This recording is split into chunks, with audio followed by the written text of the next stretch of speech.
Welcome to Mark My Words, a podcast that not only aims to inspire and teach the listener about entrepreneurship, it also aims to give my guests an opportunity to talk about their unique journey in entrepreneurship and life. So join me and my guests as we meet at the crossroads on Mark My Words.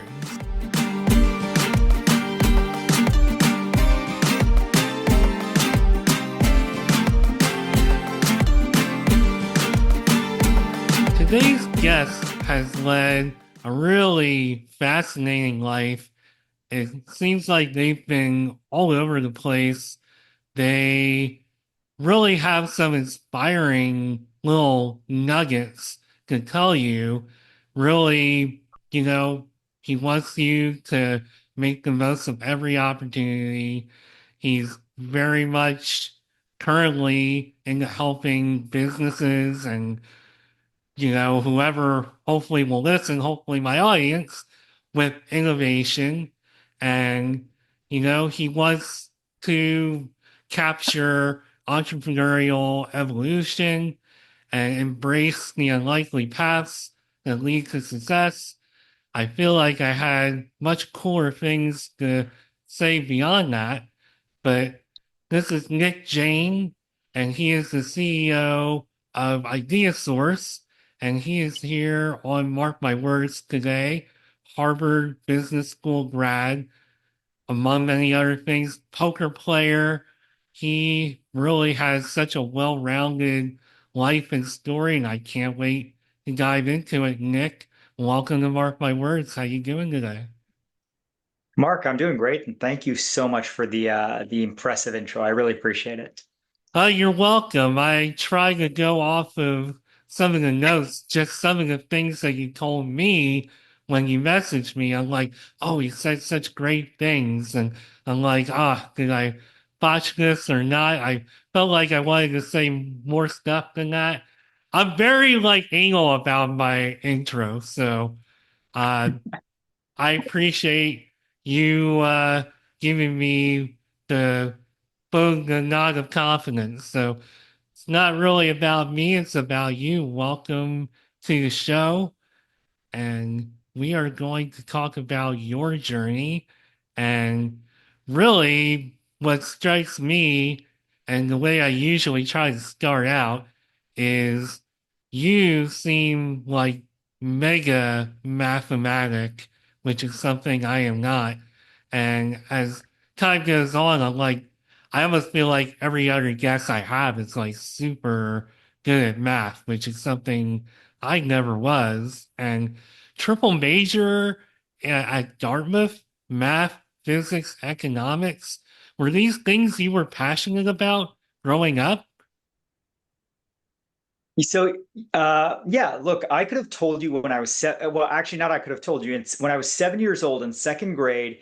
They made us draw what we wanted to be, right? Most of the kids drew, and I grew up in a lower middle class community where almost everyone was working blue collar jobs. My dad's a janitor, my mom was working in a factory at the time, and most people drew like firefighters or policemen or astronauts, the typical things young boys and girls, or nurse, doctor, right? Like things people draw. Think about when they're 7 years old. I drew a picture of me in a lab coat and said, I'm going to be a scientist with a PhD, with little pockets in my, lab coat or whatever. I had no idea what a scientist did, but I knew I cared about science a lot. And really, that was my passion throughout all my life. It's still my passion today. I knew, so at the age of 7, I could have told you I'm going to go get an advanced degree in science. So I showed up at college.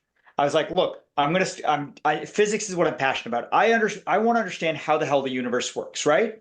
And if you're ever studying physics, you learn pretty quickly you need to take a lot of math to be useful at physics. So I started taking a bunch of math. And then along the way, I was like, look, there's this entire thing about business out there that, like, what is business? Like, how does it all work? Right. And I started taking a couple classes in economics. And I kid you not, late in my junior. So at this point, I'm well on a track to do a double major in math and physics. And somewhere late in my junior year of college, I'm like, hey, I've taken a hell of a lot of economics courses. I'm like 3 credits away from getting a major. Wouldn't it be cool and impressive if I took those extra 3 credits just so I could brag about being a triple major? So that's how the triple major thing came along. But really, my academic passion was in mathematics and physics and understanding how the world works and understanding that at a very deep and analytical level so that like I believe in truth, capital T. Most of my friends actually went off and got PhDs. I took a little bit of a detour and did some research but ended up in the world of business. But even to this day I'm deeply passionate about what is going on in the scientific world. I read like academic papers still. If you look at my YouTube playlist, they have a lot of technical subjects on it. I'm still deeply passionate about that to this day. Wow. So you're talking to a person right now who is amazed that they even kicked and got through a minor. I mean, I knew my major, I knew from a very young age that I was really fascinated with like television, media, and technology. I knew I was going to do something in that realm. But as far as a minor, it's like, what the heck am I going to minor in? So when I was going through it, I'm like triple major and just wow, just that is just super duper impressive and just so really, after doing all that, you go into the working world, and it seems like somewhere along the way there was a fork in the road, and you decided that you wanted to be an entrepreneur. Tell that story a little bit and how you wound up really where you are now as an entrepreneur. Sure. So, I would been, I've started one company and that company failed, and the other companies I've been hired as CEO. But the one company I attempted to start or did start, but then failed at was I'd been working on Wall Street for a while as a professional investor, doing like big, fancy hedge fund deals and private equity deals, dealing with hundreds of millions of dollars of money. And I came up with this idea that, hey, I can meld my math and computer science background with investing. Hey, can you automate away a lot of the manual things human beings do and get rid of the emotion that sometimes makes people make bad investment decisions? So I did this a while for the firm that I was working for, and then I said, "Hey, I think I can make this bigger and better. Let's go start my own firm to do this." So I started a small asset management firm or investment firm called Citizen. Um, and launched this firm. And what's interesting is like I did really well at objectively the returns. If you, I was there's this investment analyst ranking platform called SumZero. Out of tens of thousands of people, I was ranked number one in the world for like 12 months. So the data was great. Unfortunately, I really struggled at scaling up the business side of it. So asset management, like any other business, is a business. And that required to run an asset management business, you basically need someone willing to give you $50 million of money to manage. And I never got that big $50 million check. So eventually I wound down Citizen. And then since then, basically, I have become a professional CEO.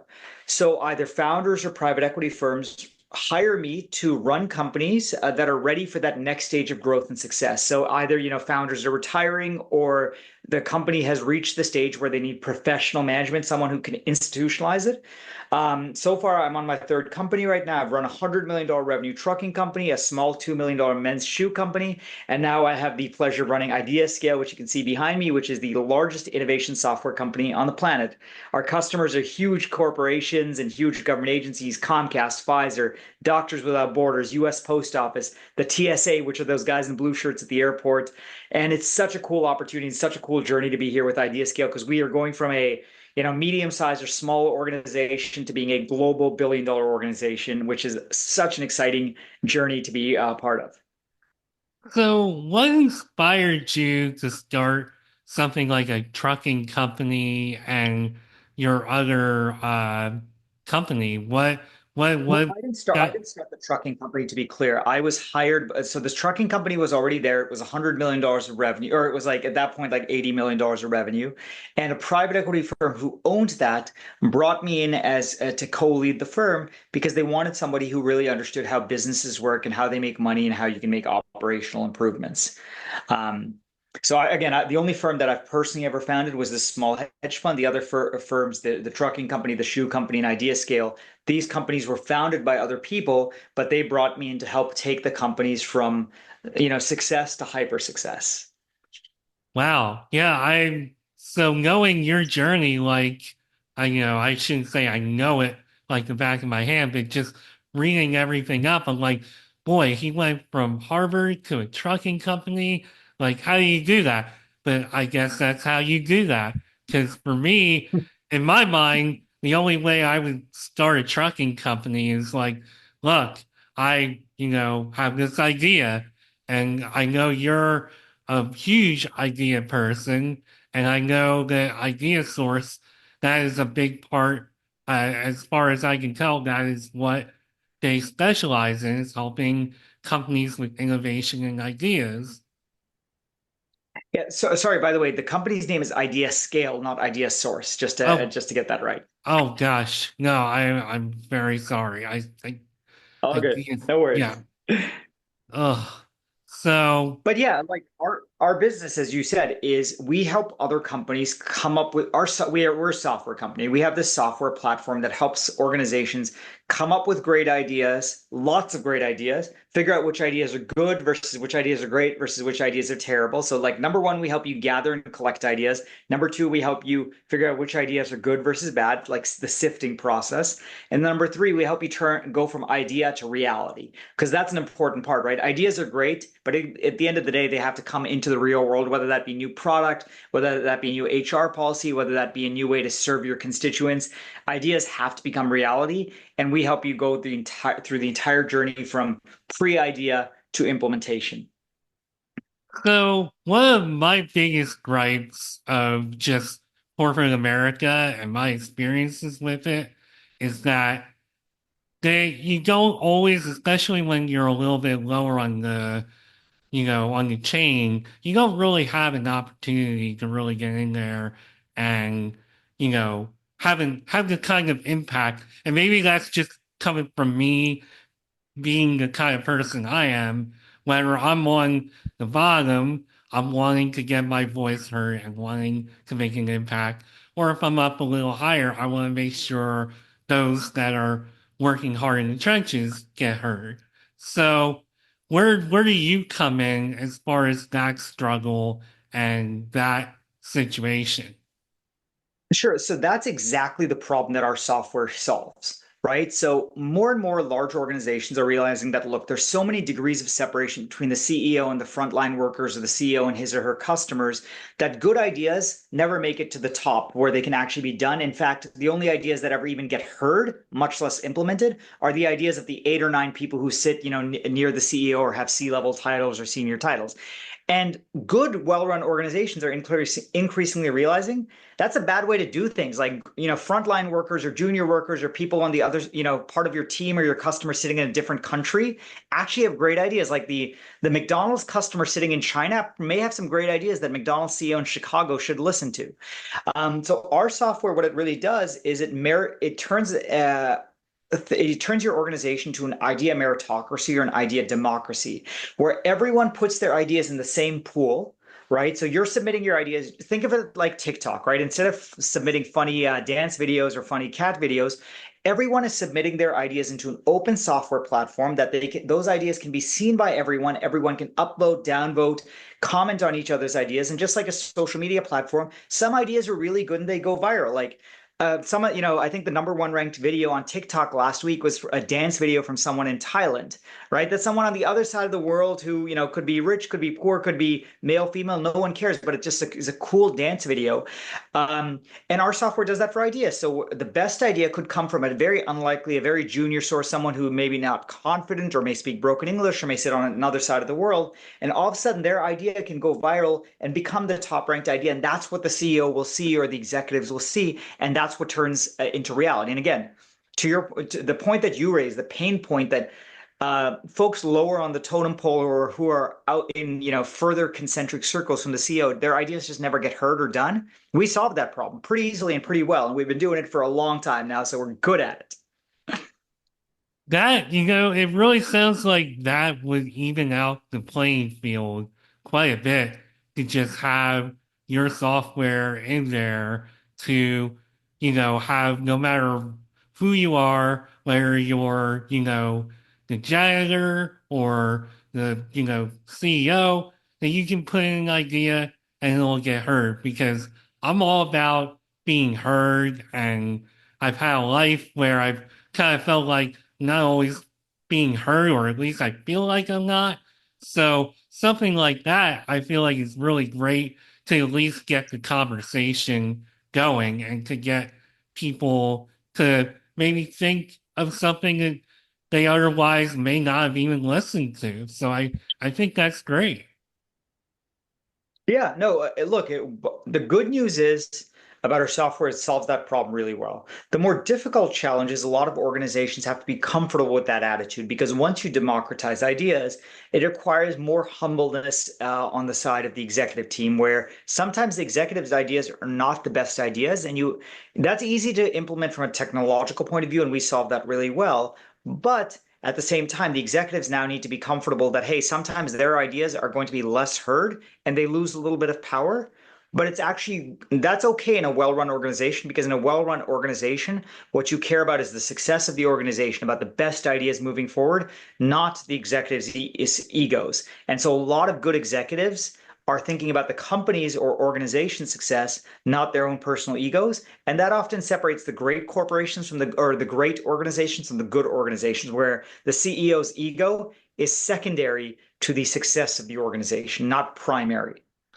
And that's interesting because that's a good point. You talked in one of the podcasts that I listened to about ego a lot, and it really resonated with me because I feel like that struggle of ego versus actually how grounded an organization or a leader can be, that makes a big difference as far as like how you manage or how much you listen. And I've seen both. I've tried to be the complete opposite of it when I've had the keys to the car and have been the leader. I firmly believe, because I have the approach that I don't know, diddly squat, especially we were talking a bit before we started the episode about, what value do you want me to bring to your audience? And I think that's exactly the kind of thing that I like to bring. I'm like, look, I don't know anything. I completely botched the name of your company and even looked it up. Like, why am I calling it Idea Source? And I don't even know. It just sounds good together. Maybe I should start a company called IdeaSource.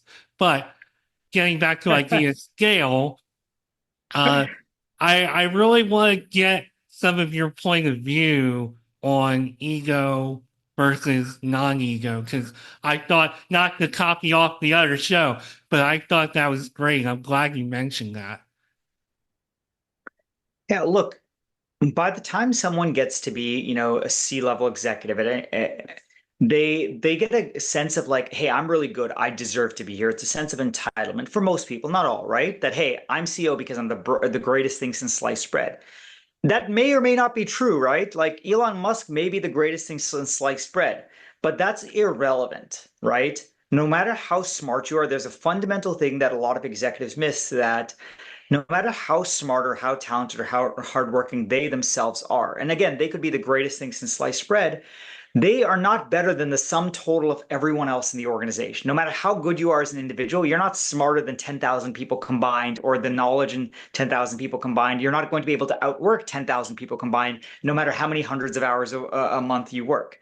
Um, and when you realize that, that's a deeply that's a mathematical truth about the universe. One person can only work whatever, like 500 hours a month. There's only 500, what is it, like 1,200 hours a month. You physically can't work more than 1,200 hours, whereas 100 people will work more than 1,200 hours, just working 40-hour weeks. Um, when you realize that, then there becomes a challenge of, okay, how do I separate my fragile ego as a human being? And everyone's got a fragile ego. It's a core part of what makes us humans and not computers. How do I separate that and not let that get in the way of organizational success? right? So I may be individually really brilliant or really hardworking, but I'm not better than everyone else combined. And in fact, good leaders tap into the combined, realize this and tap into the combined intelligence, the combined talents, the combined efforts and passions of that broader organization. Um, and they let the broader organization succeed at driving the greatest success, the greatest ideas, the greatest implementations, the greatest creativity, rather than force the organization to be limited by their own individual strengths and weaknesses. Like there's lots of things I'm world class at, there's lots of things I'm not world class at.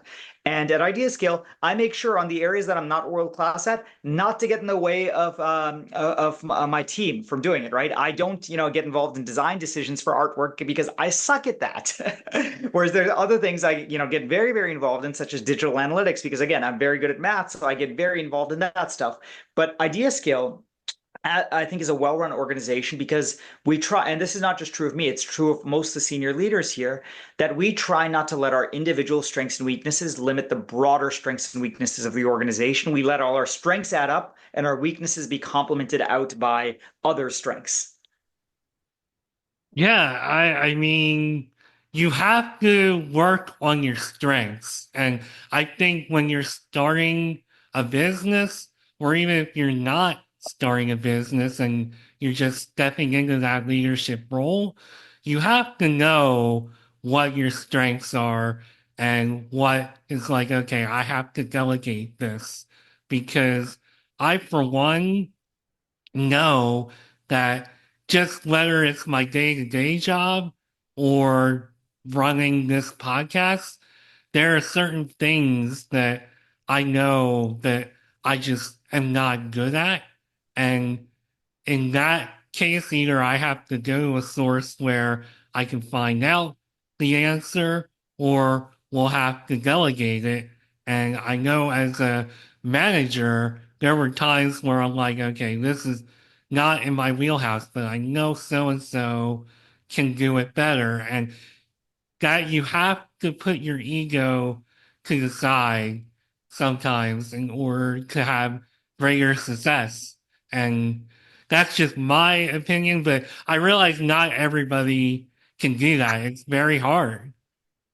It is hard. It's unnatural, right? Because again, what separates us from machines is at the end of the day, our emotions, our egos. Um, and egos can be both good and bad. They encourage people to do extraordinary things like, hey, I've never run an ultra marathon, but I imagine that someone who's run an ultra marathon, a large part of it is I'm going to do it because I demand this of myself. Right? That's ego. It's irrational. No machine would go run an ultra marathon just to prove it could, but human beings do that. So after going through some of these experiences, and we can go back to idea scale a little bit more then, but I'm curious, having stepped in to these situations, how has it inspired you? Have you yourself thought about, wow, should I start something just from scratch? Have you gotten any of your own ideas for really building something from the ground up? Because you're doing fantastic taking over and leading, like, and you should. You're a really smart dude. So I'm just curious if you've ever thought about that. Sure. So my philosophy about starting my own business is two things. Number one, I have to have a really good idea, and number two, I need to have believe that I'm the right person to make that idea come to fruition. So when I started my own hedge fund or investment firm, I did believe that I had a really cool idea that was differentiated from all the other investment firms out there. And I believed I was the right person because I had this kind of educational pedigree and I had experience working on traditional Wall Street, but I also had the mathematical background to do this new type of investing. So I was the right person for that. And again, that failed, so be it. Today, I have lots of ideas, but I haven't run across an idea where I think, hey, this is really cool. And number two, I'm uniquely situated or talented to do that. If that happens tomorrow or 5 years from now or 50 years from now, if I'm still around and alive, then I will start a company. So my philosophy is I'm not going to just start an idea because it's cool, which a lot of people just take that step one. They have a cool idea and they go start a business. I have to have the second requirement or criterion that I believe I am the right person to make that idea come to fruition. Because if I'm not, then I'm going, no matter how cool the idea is, I'm going to fail, right? If the idea, if I had some great idea for a creative artistic business, that may be I may be the greatest person to lead that business, but I am not the right person to start that business or get it off the ground because I know nothing about kind of arts and media and that part of the world. That right there is such a brilliant point because I've myself have had a lot of different ideas and kicked a lot of things around. And to your point, sure, I could start X, Y, and Z idea. I think I know a ton about popular music and the history of it. I think I know a ton about sports and especially certain ones, but at the end of the day, do I feel like I'm in the best position? Do I feel like I've really come up with something that my gut is saying I need to do this tomorrow? Not really. So I haven't done it. However, this idea of this podcast, which really, it's not like I thought all my life about interviewing entrepreneurs and meeting them. And it wasn't really on my docket at all until I started meeting people like you at LinkedIn events where I used to live. And one thing led to another, got encouragement. And I already have the technological background. But even with that, it's like I didn't know where to begin with actually creating a podcast, but I knew that with my background that I could figure it out.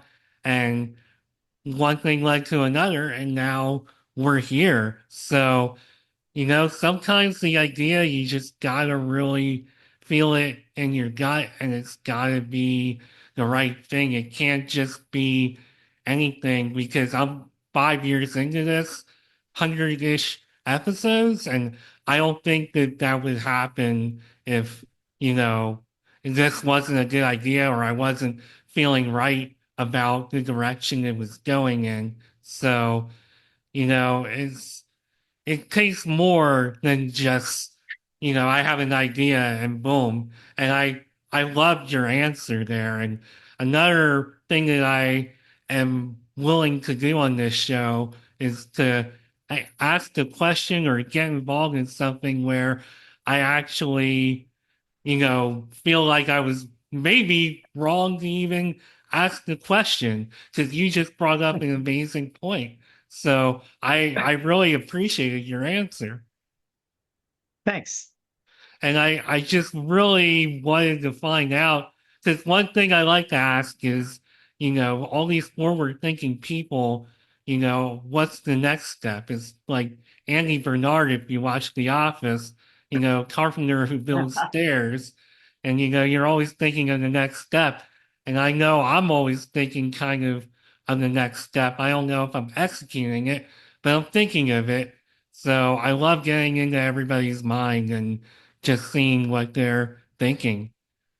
So, anyway, let's get back a little bit more into something related to idea scale because there's so much going on here that is just really fascinating. And one thing I wanted to ask is about AI and this software. And is there like a harmonious marriage with the two? Does AI factor in at all? Sure. So we've been big adopters of AI. It's basically since probably within weeks of ChatGPT coming out, we became huge adopters of it at IdeaScale. And there's two ways we've adopted it. Number one is for our internal operational practices. So AI has dramatically changed how we do software engineering or how we do marketing or how we do sales or even how I do business analysis internally, because often I'm bouncing ideas off an AI internally. Then, secondly, is we're a software company. has dramatically changed what software companies are capable of doing. So we've integrated AI into our software. And there's one way that we've already implemented it, and two ways that we're going to implement it starting in January. So the first way that we've already implemented in our software, AI helps you. So remember, our platform is a way to write and communicate your ideas. And what AI we've included a form of AI that helps you better communicate your ideas. Think of it almost like, if you're getting up on stage and you don't think you're going to sound great because you're not a great speaker, AI will make you sound good. And we've done that on a written perspective where AI takes your content and just makes you sound more intelligent and fleshes out the idea. And the problem this feature solves is that it gets rid of stage fright because turns out a lot of people are afraid to share their ideas because they think they're going to sound stupid or their ideas are going to sound stupid or they think I may have a great idea but I'm bad at communicating or I've broken English or whatever the language or communication is. They don't write because they're afraid of how they will sound in their written word. We've now used AI to help people communicate their ideas more effectively. That's already been in our software for about a year now. Now, there's two other cool features that are coming out roughly around January and how we incorporate AI. One is what we call our AI analytics engine. And what this does is it takes all of your idea data for your company or your organization and it analyzes all the qualitative stuff in there. So if you think about it, ideas are not numbers. You can't add two ideas or say one idea is greater than another. All the fancy math and stats doesn't work when your data is qualitative. Math only works on numbers. But the cool thing you can do with these AI tools, or that we've been able to do, is we've used AI to qualitatively analyze your data, come out with the quantitative themes, come up with quantitatively figure out which ideas are best and most implementable. And so that's a really powerful feature that's coming out around January, which is our AI analytics engine, which allows us to do something that's never been possible before, which is to analyze your qualitative idea data. So that's feature number one. Number two is a feature that is still in development right now, but we call it Idea Seed. Think of this like an AI co-pilot for your innovation programs. So one of the big problems folks have is when starting an innovation program is they want to be able to come up with great ideas, but they don't know what ideas are great. And it's really difficult, especially if you have a huge organization with people around the world, for a bunch of people to get together and bounce around ideas. Because you may be on different time zones, you may be in different geographies, people are busy. It's hard to set up 15 or 30 minutes to talk with a group of people and bounce ideas around. So instead of waiting for a team of people to bounce ideas around and dealing with all that scheduling, wouldn't it be great if you had a co-pilot partner to bounce ideas back and forth off of? And that's what our Idea Seed platform does. It's basically an AI engine that can do two things. Number one is it's a partner for you to bounce ideas back and forth with and iterate ideas so you get to a final version that's ready to share with the world. Think of it almost like an AI editing engine to help you generate the best TikTok video, except a best idea. And the second thing it does is it generates its own ideas. So it looks at all the ideas the human beings have provided and it says, look, if I combine the human beings' ideas and combine these three ideas, I can come up with something even cooler. So it generates its own ideas, and it's a form of kind of advanced creativity, which permutes existing content and existing ideas to come up with new ideas in favor of achieving your organization's mission, whatever that mission may be, which is obviously different from McDonald's versus NASA versus Pfizer. So, talk about that a little bit. You're working with so many different brands. What's the approach when you're going from brand A, something from McDonald's to NASCAR, perhaps? I mean, Well, we work with NASCAR.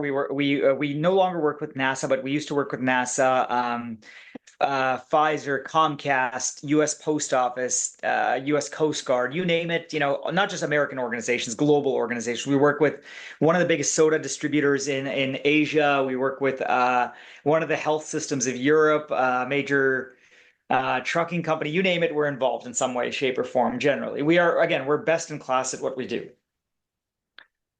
yeah, I mean, basically, I guess what I was trying to ask, well, I don't know if that got answered, but that's Well, not yeah. your fault. But Uh, you were gonna say something? Yeah, so your question, I think, was how do we switch or serve these different brands that are in such disparate industries, right? Yes. So, look, yeah, we work with public sector, nonprofit, private sector organizations all around the world, different industries. That they all are trying to solve different problems, right? ExxonMobil, whom we don't work with, may be trying to solve how do we extract oil more cheaply or in a more environmentally friendly way, whereas Doctors Without Borders may be figuring out, hey, how do we help people amidst all the wars and conflicts that are happening around the world? Um, these organizations are solving different end problems. But the interesting thing is the process to solve those problems or the process to create innovation is actually reasonably similar across all of them because innovation is not a technological problem. It is a process and people problem that we use technology like ours to solve, right? In the same way that that is the like if you think of a CRM, right? Like a customer relationship management system like a Salesforce or HubSpot, the problem they are trying to solve is helping organizations achieve more sales. But the reason organizations struggle to achieve sales is they have ineffective sales forces or ineffective marketing processes. And so the CRM softwares solve those human processes and arm those human beings with superpowers or super powerful technology. If you think so, that's really the way we help such disparate clients because it turns out the problem they are all encountering is a human process culture problem that technology solves. So from our point of view, we're kind of indifferent between whether we're helping a trucking company, a pharmaceutical company, a big government organization, because from our point of view, the problem is actually reasonably similar. It requires a few tweaks and adjustments here and there, but really they're all struggling with the same problem because they're all human organizations.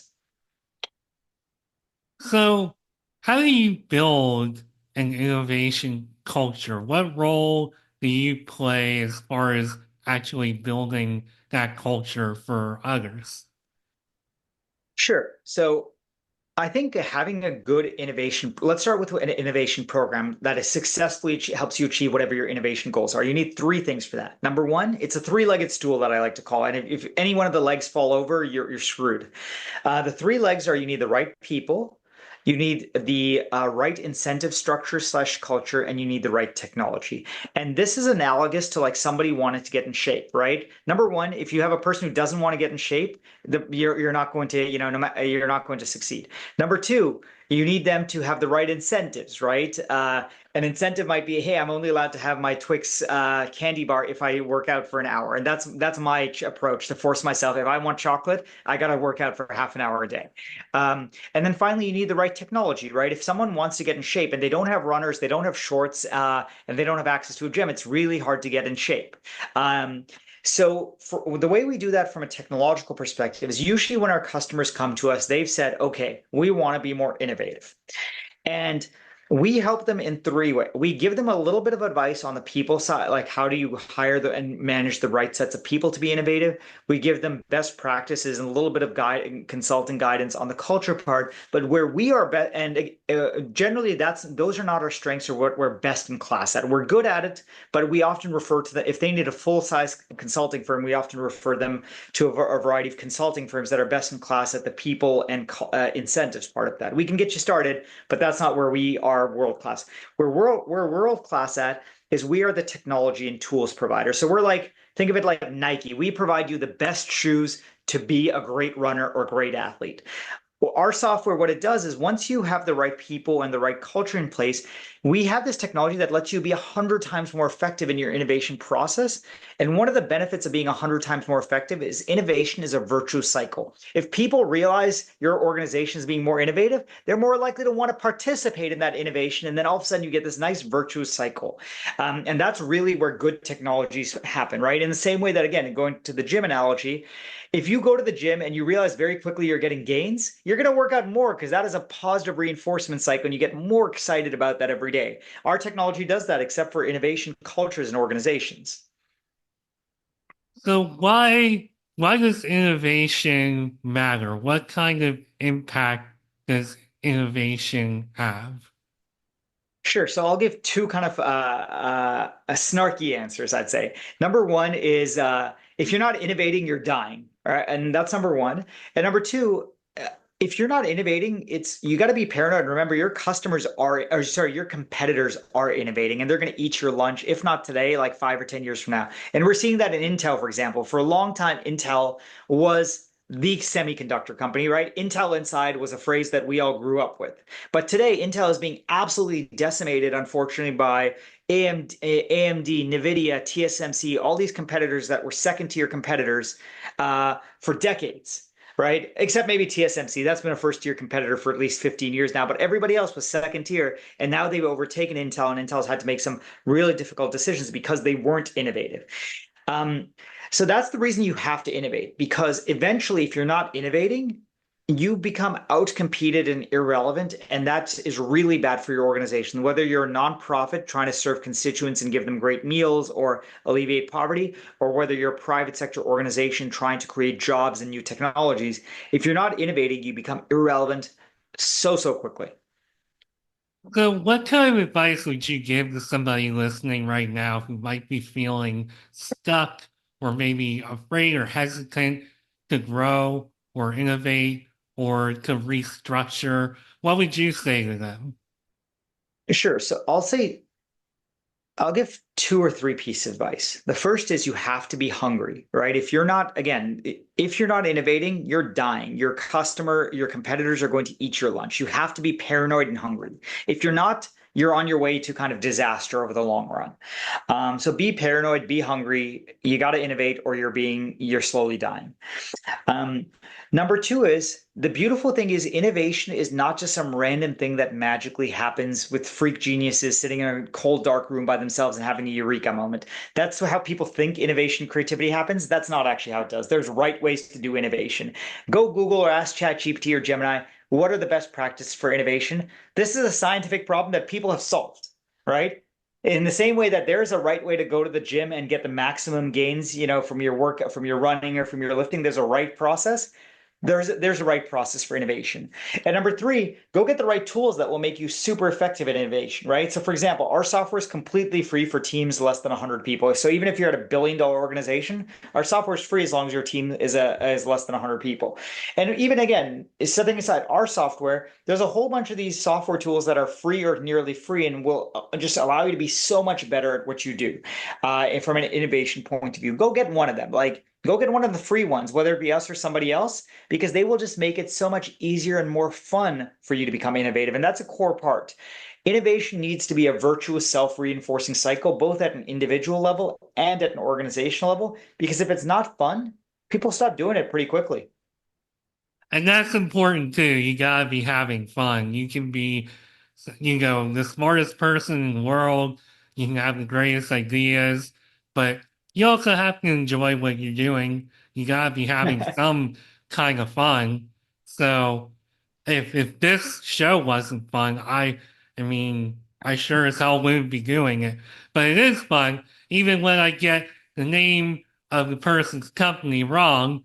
I still am like, well, let's write the ship and say IdeaScale like 10 billion times and not screw up. I think for me, you're just so super smart. You have all this energy. You've had, you know, you're doing such amazing things. I'm just like, oh my gosh, because I'm gonna be pretty straight. I don't. While there's usually, I like to be prepared, and I am recording an episode, it's a representation of me, but I'm like, I got a little bit of nerves doing this episode because I'm like, man, this guy is like super smart dude. So, you know, apologies if I seem a little like a nervous Nelly, but I'm just like, man, No, this man, is you're crushing it. Like, thank you again. Like, yeah, Idea Scale, you're doing great, and it's fun to be here and chat about this stuff with you. I'm honored by that you gave me the opportunity. well, I'm honored that you took time out, and I know it's a quick turnaround. I know you're expecting in a few weeks, like not you personally, but your partner. And I know we had to kind of squeeze this in, so I really appreciated the turnaround on this as well. So which also leads me to another kind of personal thing. I know you talk a bit about playing poker, and I feel like on one of the episodes you might have talked about how you have aspirations for that. So talk like a little bit about what you're hoping to accomplish there. Sure. So I'm a pretty competitive poker player. I'm good enough right now that I could, quit my job and make a living off of it. It would be a pretty boring life because I actually really like building companies. I like working with people, and being a pro poker player is kind of a lonely profession where you're sitting at a poker table for 80 hours a week. I wouldn't do it professionally. But yeah, I started playing poker seriously about 2 years ago. Um, and one second, sorry. Uh, um, so I started playing poker kind of seriously about 2 years ago. I studied the game, so there's a lot of math in the game, which obviously plays to my talents. It's competitive, which plays to my like competitive spirit. But what I really love about it is kind of a few things. Number one is it's very analytical, right? There's math involved, and it's a learnable skill. It's not gambling, right? There is a right way to play poker. Number two, uh, it is about it requires you to make what's called risk adjusted or expected value decisions, because you could play poker perfectly well and you just get unlucky. And this happened to me last Sunday. I was in a big hand. I played everything right. There was statistically I was going to win 85% of the time, but the cards came out the wrong way and I lost the 1 out of 5 times, and I basically, went bankrupt for that night. Um, but the good news was I did not, as much as it sucked for the cards to come out a certain way and screw me over, I still felt good because I knew I made the right decision. I was an 85-15 favorite, and that's is a huge edge and advantage, right? And I like that you're making risk adjusted decisions where things could go wrong due to no fault of your own.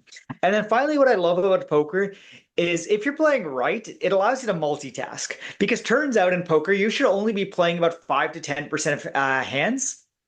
So that means 90% of the time, you have free time to do something else. So if in an hour long, session of poker, I have 50 minutes to go do something else, not leave the table, but that means I can sit there and watch a YouTube video and do something else. And the things I love to do are I love to watch like movies or TV shows.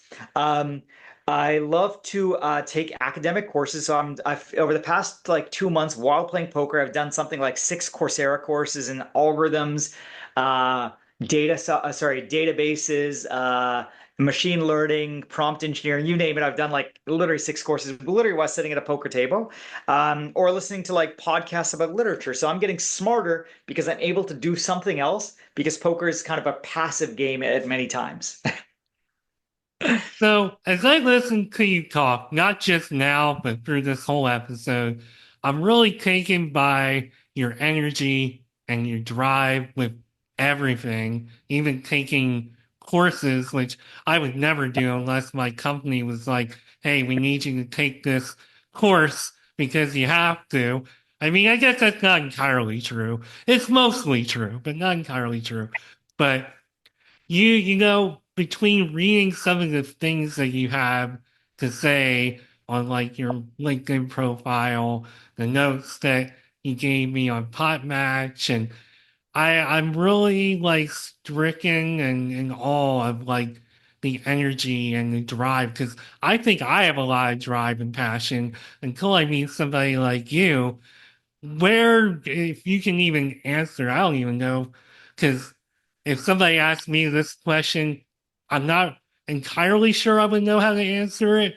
Maybe I would, but where do you think you got such a drive and a passion to just do all these awesome things and to just be this super intelligent guy who's having all this awesome success? Like, where do you think all that came from?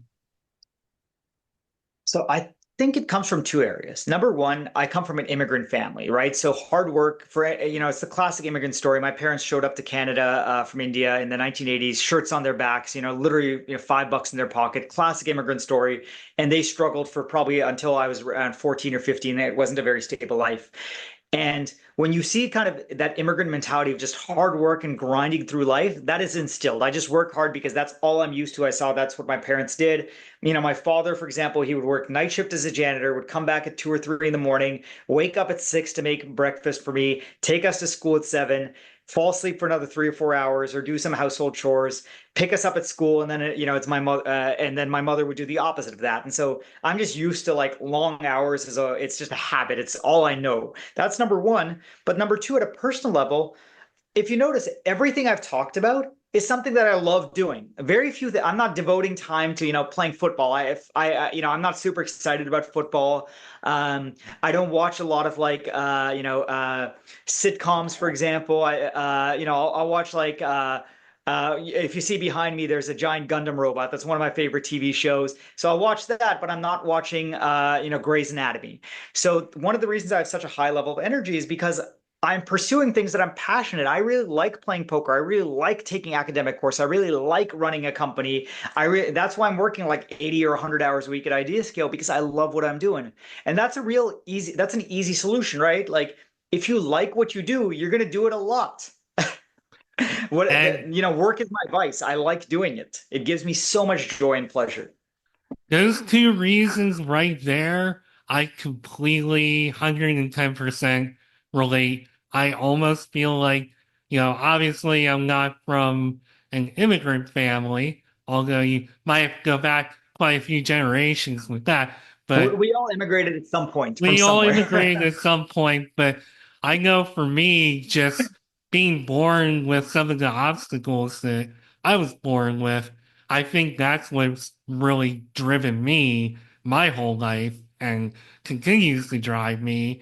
And that's why I work insanely hard at everything that I do. And I love both of your answers because I'm like, boy, there's so many things. I know there's a lot of things between you and I that are a little bit different, but boy, there's always that common ground for me. Every episode that I do, it's like, aha, that's how him and I or her and I, that's what brings us together. And just listening to those 2 points, I'm like, that's it. That's how we're connected. And I can totally relate. That's one of the many reasons why I love doing this show. And I know we're getting a little short on your time. I promised I'd have you out at the top of the hour. So I'm just going to ask you to tell the audience how they can find you and work with you and work with IdeaScale. Sure. Thanks so much for asking that again. You've been a great host. So the way to get in touch with the company, IdeaScale, spelling right there, is our website is ideascale.com. Again, our software is completely free for small organizations and teams. So click the Get Started Free on our button on our website. It takes a minute to get going with the software. No downloads, and your data is 100% belongs to you. And this is like super pricey, expensive enterprise grade software. So I'd love if folks checked it out because it's a truly rare opportunity to get IdeaScale for or software like IdeaScale for free. If you want to get in touch with me personally, the best way is through LinkedIn. My name is Nick Jain. I'm usually the top search result on LinkedIn for at least my name, and I respond to 100% of messages. So feel free to DM me. I would love to hear from you and respond back. Well, Nick Jain, I am so glad that I heard from you, and I really had a blast talking to you. Thank you for taking time out of your busy schedule to talk to little old me and to be on Mark My Words. Really appreciate it.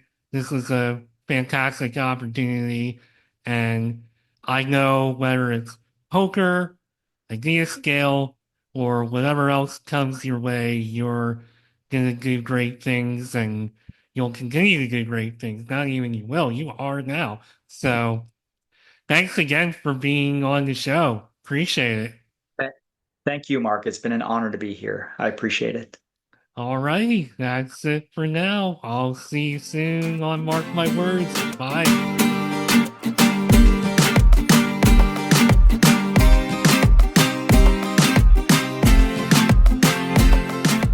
Thanks again for taking time out of your busy day to listen to Mark My Words. If you would like to connect with me beyond the show, you can find me on LinkedIn at Mark Schmidt, where I will be talking about entrepreneurship, careers, and anything else that is on my mind. You can also connect with me on Twitter and Instagram at Nimrod1979 and Nimrod79 respectively.